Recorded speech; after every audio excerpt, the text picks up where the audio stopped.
Champignac est à 5 km et 340 mètres. Visibilité, 7 mètres et 46 cm. Je recommande de limiter la vitesse à 34 km/h. Oui, j'ai encore un peu bricolé l'électronique de Pénélope. Pas mal, non? Par temps de brouillard, le nombre d'accidents routiers augmente et... Attention, véhicule arrivant par l'arrière. Et ce système de détection, qu'est-ce que tu en dis? Il fonctionne sur le principe du sonar, comme les dauphins ou les chauves-souris. Le véhicule arrive à une vitesse de...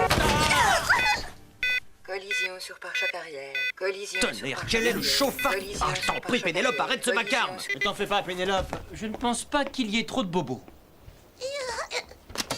Eh mon pote, si t'avances à cette allure-là, tu devrais plutôt opter pour la marche à pied. Non, mettez dedans, vous. Par temps de brouillard, la prudence recommande de rouler à 34 km/h. Et d'abord, je ne suis pas votre pote. Ah ouais? Alors c'est comment qu'on t'appelle, mon pote? Moi, c'est Riton, et lui, c'est Philo. Ouais. Bonjour, monsieur. Oui. Bon, ça va. Il y a juste un peu de peinture écaillée, et c'est pas grave. Bonjour, monsieur. Ah, bonjour, Philou. Moi, c'est Spirou. Eh, Enchanté. dites donc, vu qu'on fait la causette, là, vous pouvez pas nous dire où se trouve la grotte du vieux Champignac? Ben ouais, parce que Riton et moi, on est des spolos, des sloplophlos. Des spolo-élologues. Combien de fois qu'il faudra que je te le répète? Ouais, comme des gens qui explorent les grottes, quoi. Ah, des spéléologues. Nous ne passons pas très loin de cette grotte. Suivez-nous. Oui, et pas trop près, hein. Pénélope n'est pas en carton-pâte, mais elle n'est pas indestructible non plus.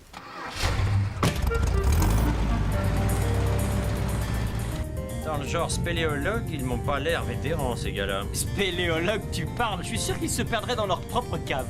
Attention, obstacle de type humain à 65 mètres. 35 mètres. Tonnerre. C'est du pilon. Tu l'as évité de justesse. Eh bien, du pilon, faut pas marcher au milieu de la route. On a failli vous renverser. Bon. Je, Spirou. Ça n'a pas l'air d'aller, du pilon. Alors, je suis malade. Et il faut vous soigner. Venez avec nous chez Monsieur le Comte. Il aura bien un remède à vous donner. Ah, je veux bien parce que ça va pas du tout. La grotte est à 200 mètres sur votre gauche. C'est indiqué. Merci, mon pote, t'es bien aimable.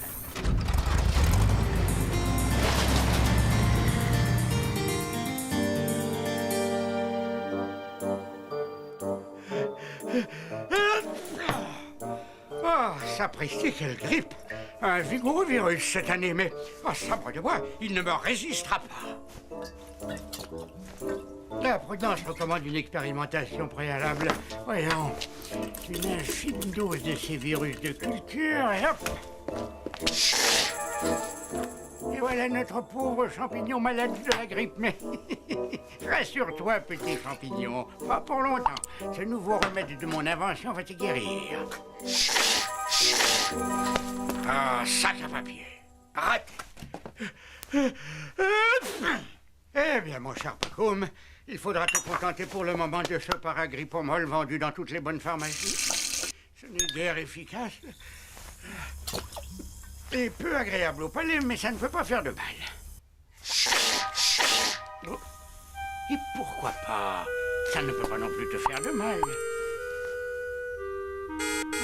Ah, sapristi. Spirou et Fantasio, déjà? Avec ce brouillard, je ne les attendais pas si tôt.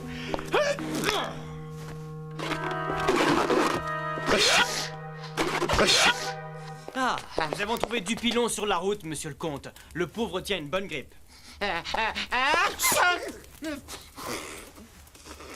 Nous avons pensé que vous pourriez sans doute le soulager. Oh, vous l'avez bien fait, mais... Je vois que vous aussi, Monsieur le Comte. Ah, hélas, cette année, presque tout Champignac est victime de cette épidémie.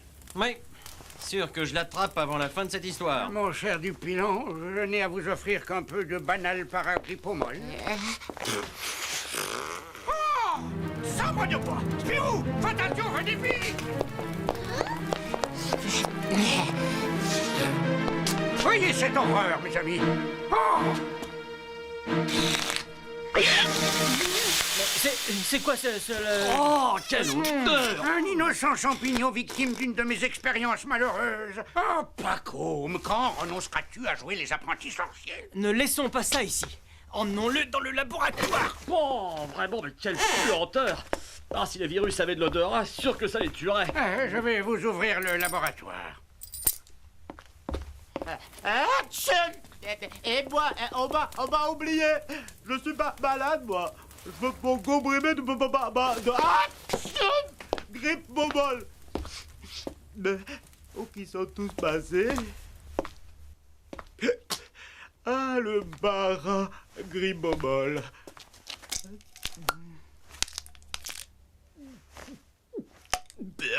C'est pas bon. Ça a l'air meilleur, ça. C'est même délicieux.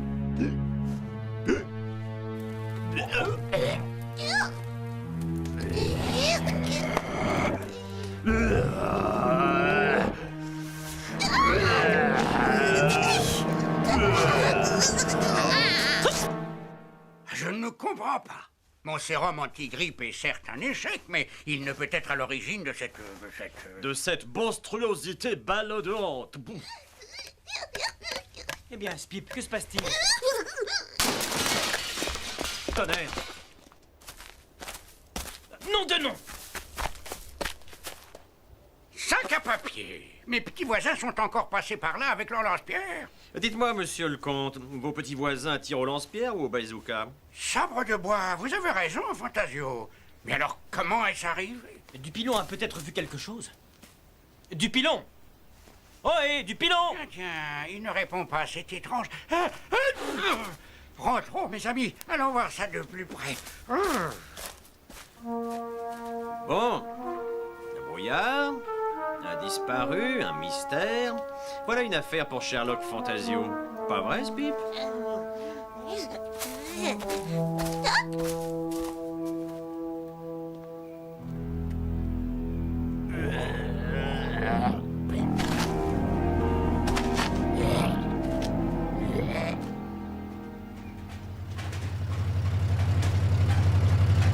Misère, quelle purée de poids.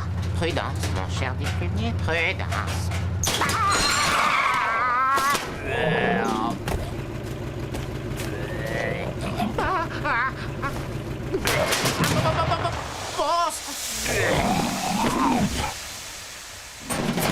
C'est trop!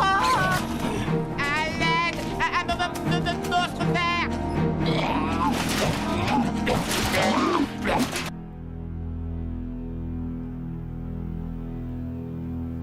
Ouais, je suis petit et rusé, alors je pense. Toi, tu es grand et pas très malin, alors tu creuses.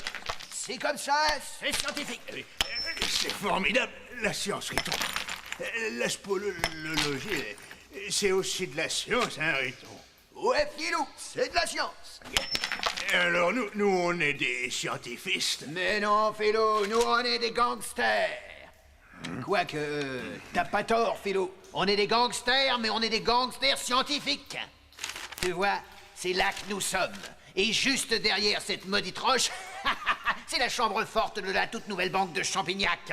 Et nous, on va la cambrioler, scientifiquement. Alors creuse, Philo, tu veux bien?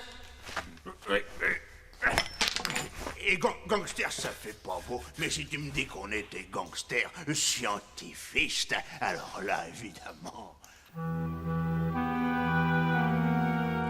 C'était affreux. Affreux, horrible, atroce. Abominable. Oui, c'est ça, abominable. L'abominable monstre vert. Un verre? Oui, avec 2 antennes sur la tête, alors. Oui, il y a une drôle de petite soucoupe pas loin, j'imagine. Non mais dites donc, vous, traitez-moi de menteur pendant que vous y êtes. Mais non, monsieur Duplumier. Ce n'était sans doute qu'une hallucination. Ah, permettez-moi de vous dire, monsieur Spirou, que je n'ai jamais vu une hallucination qui démolit les autos à coups de poing. Allons voir ça de plus près, Fantasio. Tu viens, Spip? Non seulement un abominable monstre vert casse ma belle auto, mais en plus je me fais traiter de menteur. Je me plaindrai à monsieur le maire. C'est cela, Duplumier, c'est cela. Mais excusez-moi un instant. Sac à papier. Ah, c'est vraiment incroyable. Le champignon est redevenu normal. Comment est-ce possible? Ah, c'est trop extraordinaire, sapristi. Il faut que je tente à nouveau cette expérience. Et 50 qui font 200. Le compte y est, monsieur le maire. Dites-moi, scrupuleux gardien de l'épargne champignacienne, votre coffre résisterait-il à la main avide de l'hydre cupide du crime organisé? Voyons, monsieur le maire, vous ne me feriez pas confiance? C'est que, voyez-vous, mon modeste patrimoine n'en comporte pas moins quelques précieuses espèces de haute valeur. D'une valeur inestimable, même, oserais-je dire. Mais je vous en reparlerai.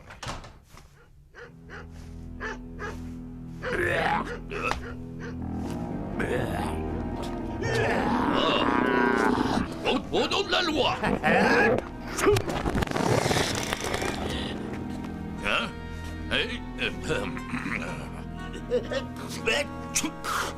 Ah, le laisser aller. Ventre fécond d'où vient à la lumière la sombre anarchie gagne la voie publique. Mais ma vigilance fait fi du brouillard, masquant la déchéance de certains de mes électeurs. Volatilisez votre voiture. Tiens, un phare. Oui, ou tout simplement voler. Oui. Écoutez, Duplumier, nous allons vous raccompagner au village. Et ensuite, moi-même, Sherlock Fantasio et mon cher docteur Watson Spirou reviendront enquêter sur les lieux du crime. Vous devez me croire. C'était un géant, un monstre, une créature. Mais oui, tout vert avec des pustules et qui a son permis de conduire. Ah, on voit tout à Champignac. 10 minutes. 10 minutes et il ne se passe toujours rien. Sac à papier. C'est à n'y plus rien comprendre. Que faudrait-il comprendre, monsieur le comte? Mon petit monstre est redevenu normal. Je lui ai donc administré une nouvelle dose de mon sérum anti-grippe expérimental.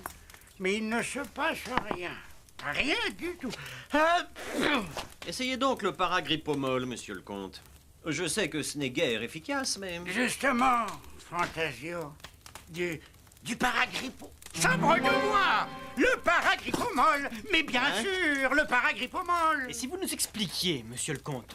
Voyant que mon sérum était sans effet sur le champignon, je lui ai versé un peu de paragripomol. Et ces deux produits combinés... Oh, quelle terrible erreur! Vous voulez dire que le paragripomol mélangé à votre sérum aurait provoqué la mutation du champignon? Exactement! Et si on réparait la fenêtre en attendant, hein? Non de non! Ouais. Monsieur le comte, quelle quantité de sérum avez-vous utilisé? Oh, 2 gouttes, très précisément. Pourquoi est-ce que vous... Alors, où est passé le reste? Regardez cette trace de dépôt quand votre flacon était plein. Il en manque beaucoup plus que 2 gouttes. C'est bon, t'as observé, Spirou. Mais alors... Sabre de bois!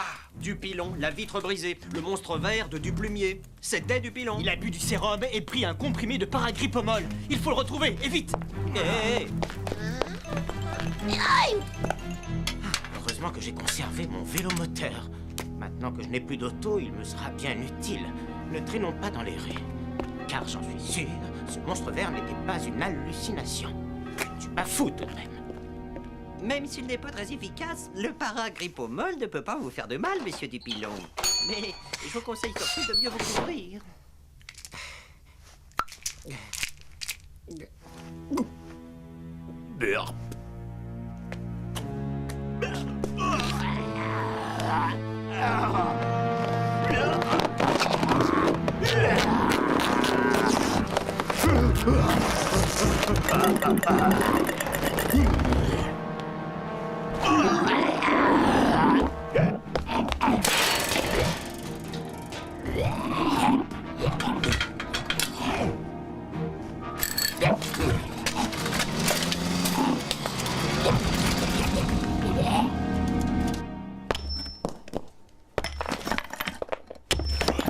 Oh ben, c'est alors, on est dans une maison.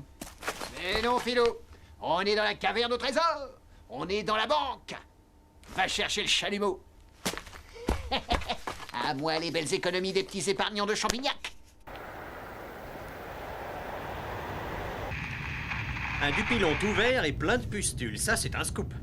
Mais où peut-il bien être? Réfléchissons. Où peut se cacher un malheureux transformé en monstre vert? Dans un cimetière noyé de brouillard ou dans une grotte ténébreuse et humide? Une grotte? Pourquoi pas? La champignonnière, peut-être. Présence d'un bipède d'une taille exceptionnelle au 310. Gagné! C'est lui, on le tient. Mon cher Sherlock Fantasio, vous êtes un génial détective. On le dit, mon cher Watson Spirou. Bâbord, toutes!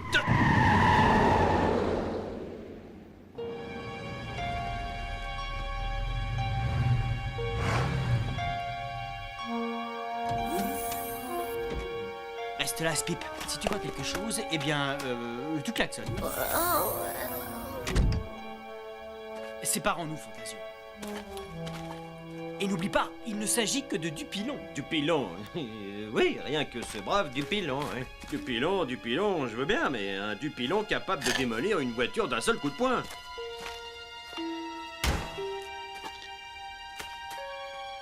Dupilon, tonnerre. Oh, c'est vraiment devenu un géant. Courage, mon vieux Fantasio, ce n'est que Dupilon. T'es qui, toi? Quoi tu fais là? Ah, c'est vous, le spéléologue. Je suis pas un spéléologue, je suis un gangster scientifiste. Oui, bien sûr. Oui, bah, moi aussi, je suis voleur de banque. Oui, c'est plein de banques à voler par ici. Allez, petit, approche, on va se la jouer à la loyale. Non, mais c'est pas la peine. Non, mais vous êtes le plus fort. Oh, il y a un profil intéressant en plus. Hein. Oui, attendez, ne bougez plus. Là. J'aime pas des photos.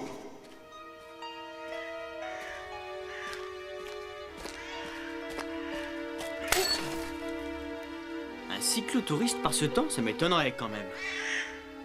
Oh! Les spéléologues. Je les avais complètement oubliés, ceux-là. Nom de nom. L'appareil photo de Fantasio. Des traces de pas qui vont vers la grotte. Ah, il lui est arrivé quelque chose.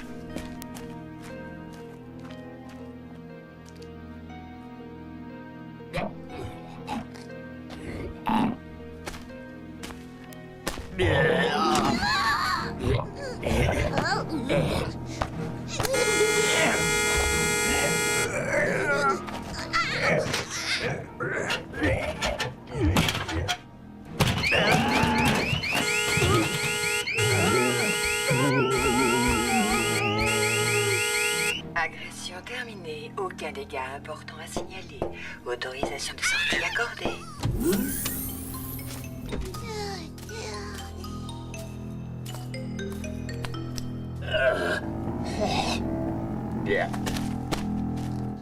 Pourquoi tu nous l'as amené, celui-là? Tu pouvais pas lui dire de passer son chemin? Mais il a dit que c'était un voleur de banque. Un voleur de banque, tu parles? Un journaliste, ouais, d'après ses papiers. Oui, justement. Il voulait me prendre en photo. Et tu sais que Philou, il aime pas ça du tout, les photos. Oui, ça pourrait marcher. Ils n'ont pas l'air de vraie terreur, ces deux-là, ni de lumière. Police, main en l'air! On ne bouge pas un cheveu, je suis armé. Spip, qu'est-ce que tu fiches là? Du bluff! Vas-y, Filou, réduis-le en se caché! C'est pas beau de mentir, monsieur le copain du voleur de banque journaliste. Attends, mon gaillard, ça va être ta fête! Un steak naché qu'il a dit Riton. Mon vieux Spirou, tu t'es mis dans de sales draps. Ta... Oh, un ogre! Oh non, monsieur l'ogre vert! Oh, je vous promets de rester tranquille! Non, ah, Dupilon, du calme, je vous en prie, Dupilon! Pour l'amour de Champignac! Dupilon, vous me reconnaissez, je suis Spirou! Ah, c'est le moment de filer! Dupilon, voyons, c'est moi, Spirou! Riton, me laisse pas, Riton! Mais, Riton! Vite, il ne faut pas le laisser filer. Oh. Ah, merci pour le rasage, Spirou. La prochaine fois, je m'adresse à un barbier. Dépêche-toi, Dupilon risque de faire une bêtise. Ah bah, et moi? Qu'est-ce que je fais, monsieur? Eh ben, tu restes là sagement pour garder la banque. Scientifistement. Hein, c'est ça, scientifistement, oui. Gardien de banque scientifiste. Ah, ce serait un beau métier aussi, ça.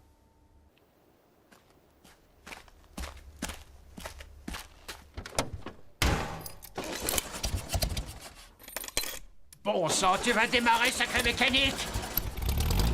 Ah, c'est pas trop tôt. Mais qu'est-ce qui se passe?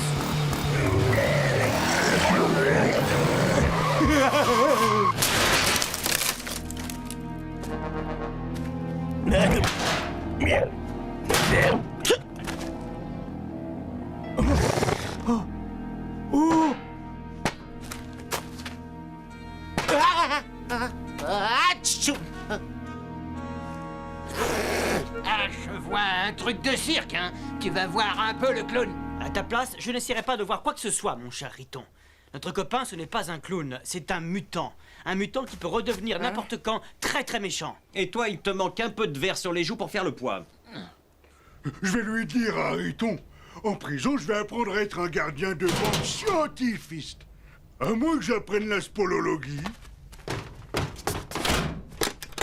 Comme d'habitude, à Champignac, le glaive de la loi a tranché net la tête de l'immonde hydre du désordre anarchiste. Mais hélas, la mamelle est toujours féconde. Certes, mais notez que mon établissement n'a pas failli à sa réputation d'invulnérabilité. Je note. Et c'est pourquoi, sollicitant une discrétion que j'espère vous marquerez d'une pierre blanche, j'ai décidé de vous confier ces précieuses reliques destinées à la postérité. On ne saura jamais ce qu'est devenu votre voiture. Vous ne vous souvenez vraiment de rien du pilon? Me souvenir de quoi? Oh, j'en étais sûr. J'aurais dû parier que j'attraperais cette grippe. Venez, Fantasio. Une bonne tisane vous remettra d'aplomb. Vous devriez prendre du paragrippe au molle. Ça n'est pas très efficace, mais ça ne peut pas faire de mal.